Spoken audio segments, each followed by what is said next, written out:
Kanina naka-petics to mga nagpapalaro. Bibigyan natin ng trabaho to mga to. Ito gagawin natin. Kung paano dumiskarte rito sa, alam nyo na to pakita mo ha. Ayan.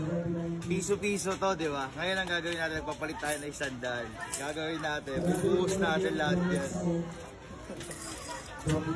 Tingnan natin kung magkano ko ikitain natin. Ayan, napakarami ha. Ayan natin. Tangina mo, tignan natin ba jackpot. Ano ba yung jackpot niyan? Ha? O ito ka natin, 100 ulit. Ito. Yawa.